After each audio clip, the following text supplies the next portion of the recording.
So you've seen something like this before, where it's telling you to sum all the numbers represented by 3i plus 2, where I is every integer from 1 to 6.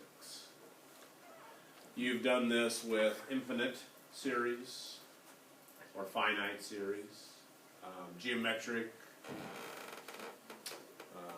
arithmetic series. I think that was all algebra 2 stuff. Okay? And then obviously you guys can simply add those all together. 13, 24, 38, 55, 75. So my answer there would be 75.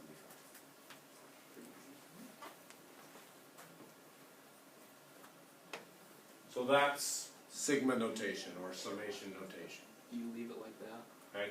If this would be the problem I would give you, I would simply be looking for this answer in the end.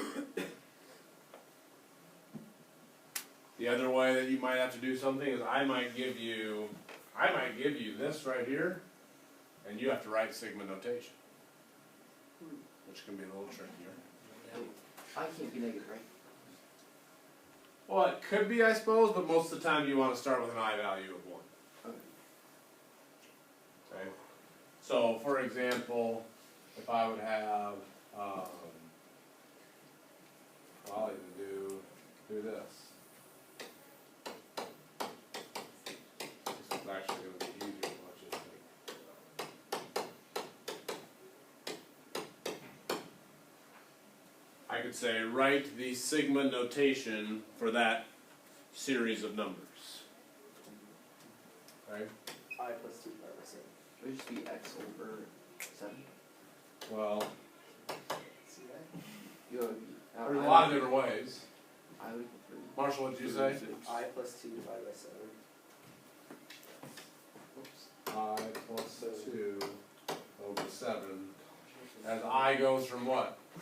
1 to 4. 1 to 4. Would that work? Yeah. Plug in a 1 for I. Do you get 3/7? Yeah. Plug in a 2 for I. Do you get 4/7? Plug in a 3. Do you get 5/7? Plug in a 4. Do you get 6/7? So this means this, and vice versa. It's just kind of, this is the shorthand way to write that out. To write the sum of a bunch of numbers together. Okay? You could have done this.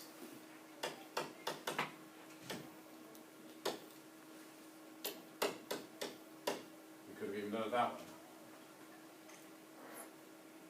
You don't have to start at 1. You can start at any number you want to. Okay? I want to know the sum of I over 7 as I goes from 3 to 6. So that'd be 3 over 7 plus 4 over 7 plus 5 over 7 plus 6 over 7 and so on.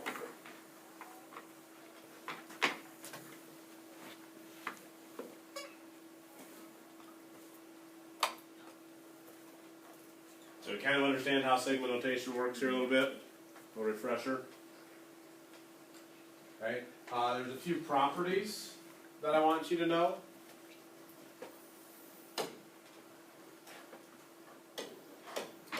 We'll call them summation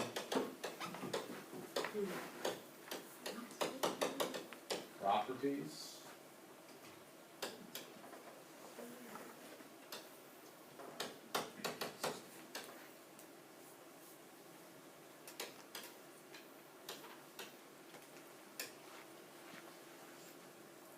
If you have a constant k being multiplied by your variable that you're subbing numbers into, it's okay to move that constant just out to the front and take that times the sum as I goes from 1 to n of I. And you'll see eventually why that will make things a little bit easier. But if you have a constant, you can just move that constant out to the front.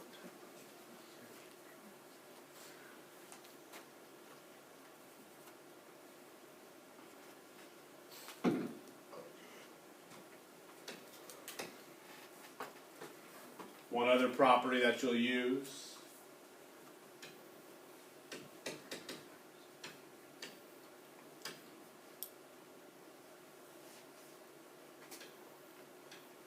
If you have multiple terms, I'll just use 2 for instance though.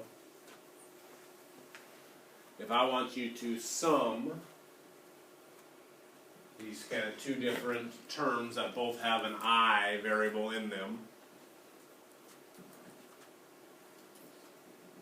you can just work with each one separately.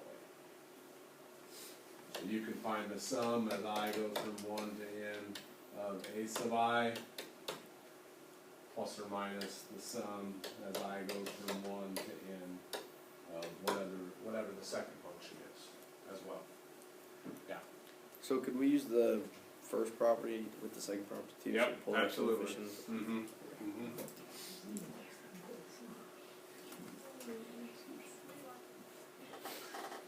Wow.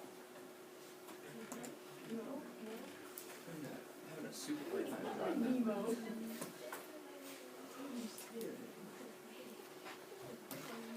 Yeah, I mean, some people will be really particular and, you know, they'll draw. Maybe it started. I just don't take the time to write it that neat, probably.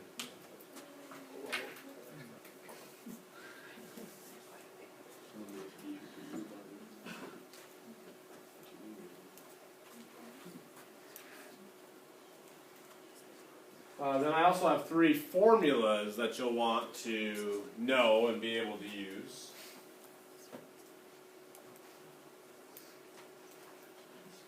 So wait just a moment here. Everybody got these? Okay.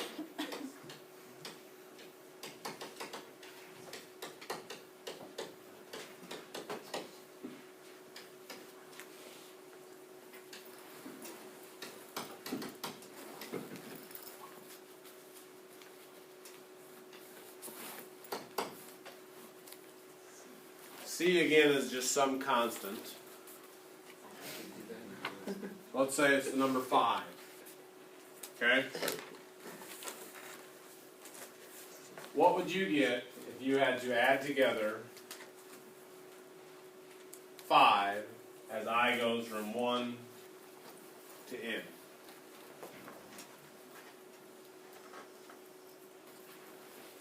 Let's say this was a 3 up here. This was a 3, this was a 5. What would you end up doing? What was a 3? If this was a 3 and this was a 5, what would this be telling you to do? Yeah. It'd be telling you to add 5 plus 5 plus 5 3 times. Whatever that is up there, right? Because there's no place to plug in the i's, right? But if you have a constant there, you're just adding that constant together however many times. So that would be, in this case, 5 times 3, or... So n times c. Yes. Yeah. N times c, or c times n.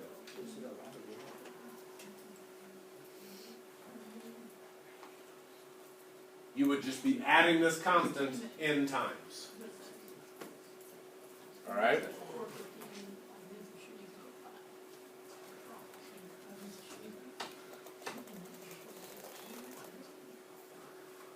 The next one goes to a problem I posed to you before.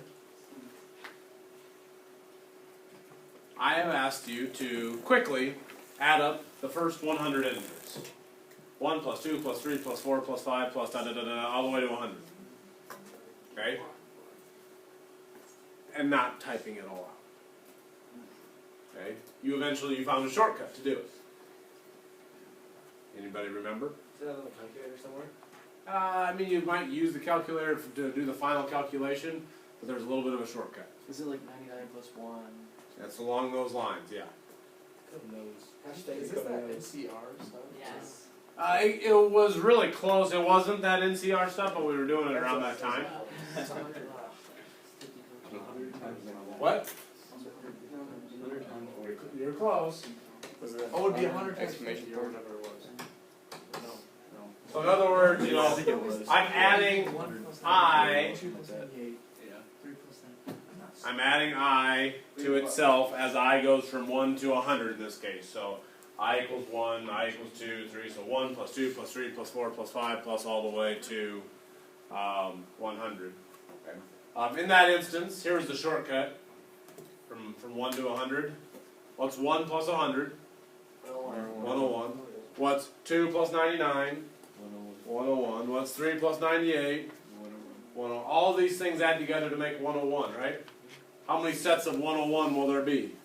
50 of them. So whatever 50 times 101 is would be your answer. Okay?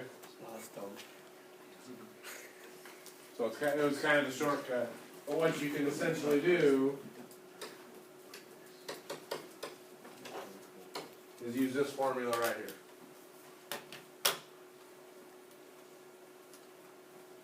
So in our case, where n was 100, you'll notice here here's how that 101 times 50 ends up coming into play. What's 100 plus 1? 101. What's 100 divided by 2? 50. So you end up taking 50 times 101 to get your answer. But anytime you want to add the first I integers together, this is the formula, the shortcut you can use to add them together. So if I said add the first 500 integers together, okay, fine. Take 500 times 501, divide that by 2, that's your answer. That's what you would get by adding the first 500 integers together. Okay? And then the last one I'm going to give you, because we won't go beyond this, the book gives you one more, but I'll keep things to squares. If I wanted you to add the first so many perfect squares together, so if I wanted you to add 1 squared, plus 2 squared, plus 3 squared, plus 4 squared, plus 5 squared, plus da da da da da, all the way up to n squared, okay?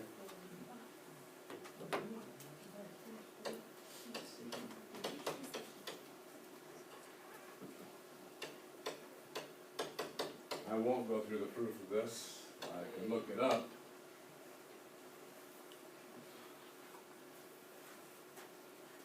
But I do not know the proof of that off the top of my head. But this is the formula you could use to add together the first n perfect squares.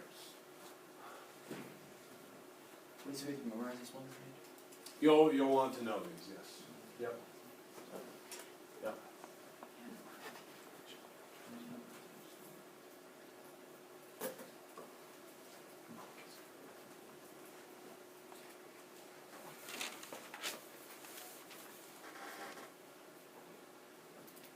All right.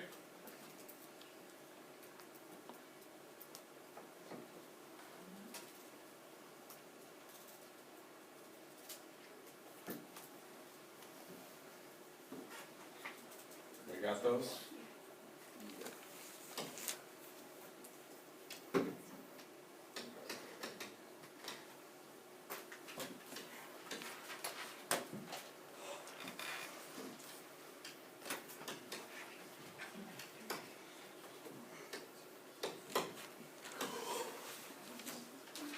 So, let's say you were given this type of problem. The sum as I goes from 1 to 30 of 4i squared plus 3i. If you want to, you can certainly plug in every number from 1 to 30, get those answers, and then add them all together. Okay? And if somebody's really a stickler on doing that, I'll make it 80. Alright? Would it be 30, 30 plus 1, 2 times 30 plus 1? Well, you're using those formulas, which is right, but we got a couple other numbers in there, so we gotta be a little bit careful. Like, So is it like 4 plus 3?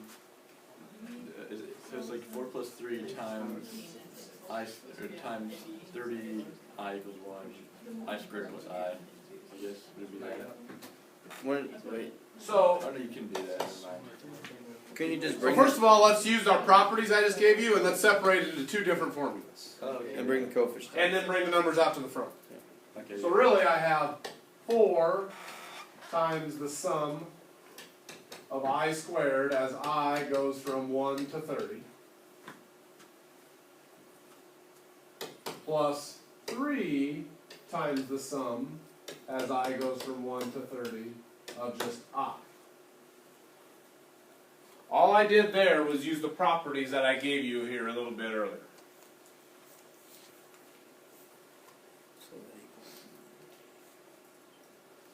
So easy to do just like spreadsheets or something. Oh yeah.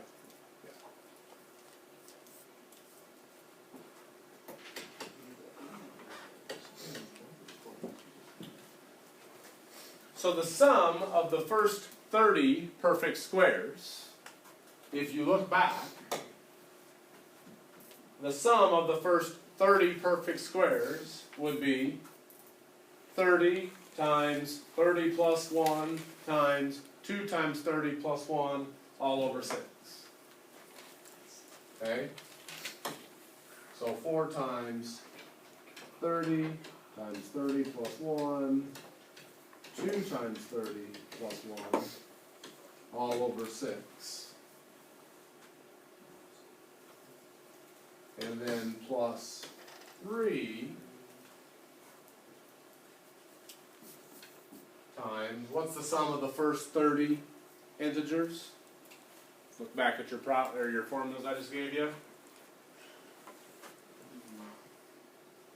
The sum of the first 30, should be right in your notes. 30 times 31. 30 times 30 plus 1, all over 2, right? 30 times 30 plus 1, all over 2. Does everybody see what I'm doing here? Using the formulas I gave you previously? Okay? And at this point, then you just get out your calculators and get your answer.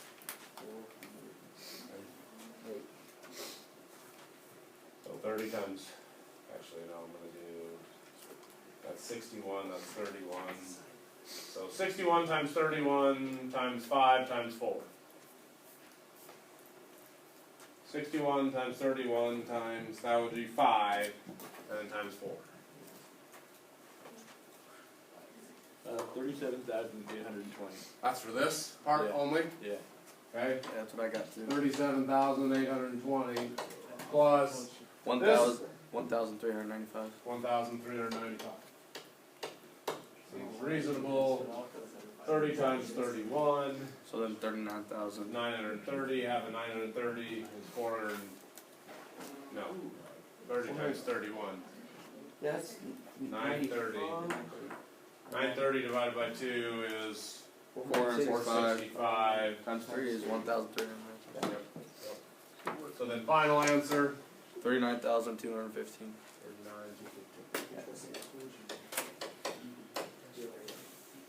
Okay? So, real quick way to add together all these values. Now, I've really changed gears from what we were doing last week. Does anybody know where we're headed?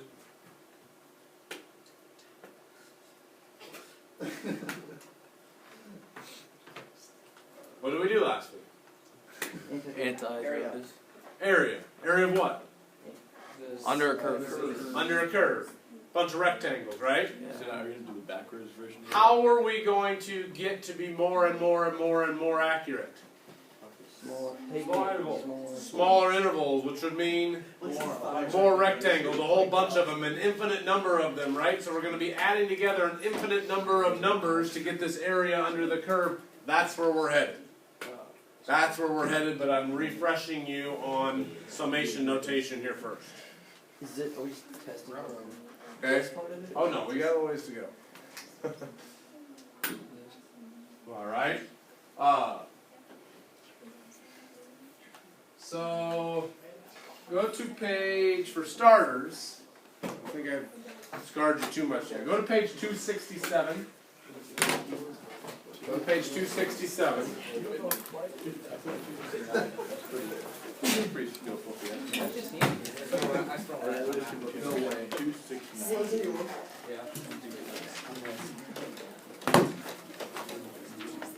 And look at 1, 3, 5, 9, 17, and 19. Hey. Got my book.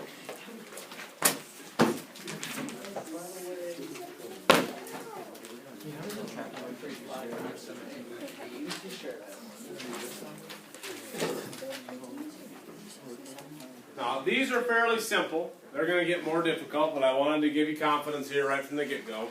Page 267, 135, 9, 17, and 19. These will be pretty basic summation problems. They probably won't even be as difficult as the one we just did. Okay?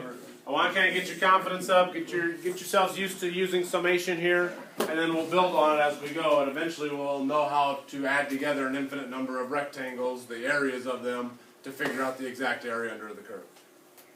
Okay? That's where we're headed. Now you just scared me, so.